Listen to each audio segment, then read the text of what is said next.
Hello friends, welcome back to Sumi's kitchen. তো আজকের recipe দেখতে পাচ্ছ, সুন্দর 5 মিনিটে রেডি হবে এই রকম পিঠা। তো যারা এখনো আমার চ্যানেলটিকে সাবস্ক্রাইব করোনি, অবশ্যই আমার চ্যানেলটিকে সাবস্ক্রাইব করে আমার পাশে থাকো। তো চলো বন্ধুরা, দেখে নেওয়া যাক কিভাবে তৈরি হয়।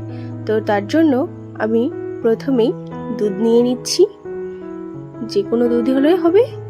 আমি এখানে কাউ মিল্ক নিয়ে নিচ্ছি।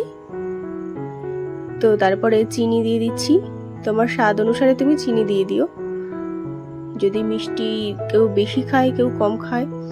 তো তারপরে দিয়ে দিচ্ছি সামান্য একটু লবণ, তারপরে দিয়ে দিচ্ছি একটু বেকিং সোডা। তারপরে সেটাকে ভালোভাবে গুলে নিয়ে দিয়ে দিচ্ছি ময়দা। এই ময়দাটাকে এবারে সুন্দরভাবে ফেটিয়ে নেব।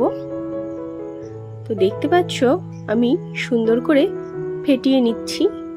তো দেখো আমার ফেটিয়ে নেওয়া হয়ে গেছে। দেখো বন্ধুরা, কত সুন্দর হয়ে গেছে। তো চলো এবারে কড়াইতে তেল দিয়ে পিঠাগুলো দিয়ে দিই। তো এক এক করে আমি সব রেডি করে নেব। বন্ধুরা, কালকের জন্য সরি, কালকে আমি রেসিপি দিতে পারিনি। আমাদের এদিকটা প্রচণ্ড ঝড় বৃষ্টি হচ্ছিল, যার কারণে কারেন্ট ছিল না, আর আমি রেসিপি দিতে পারিনি। তো বন্ধুরা, তোমরা আমার পাশে থেকো।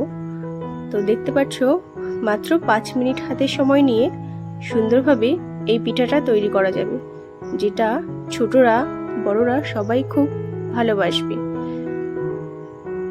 তো দেখো বন্ধুরা, আমি এই পিঠা রেডি করে নিচ্ছি। এক এক করে আবারও পিঠাগুলো, সব পিঠা রেডি করে নেব।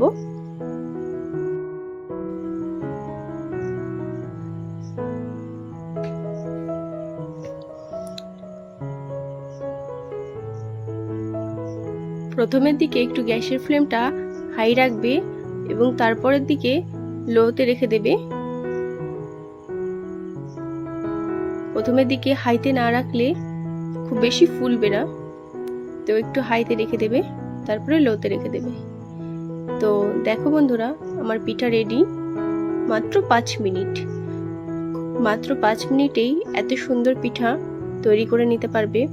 তো বন্ধুরা, সম্পূর্ণ ভিডিও দেখার জন্য অবশ্যই ধন্যবাদ। সবাই পাশে থেকো।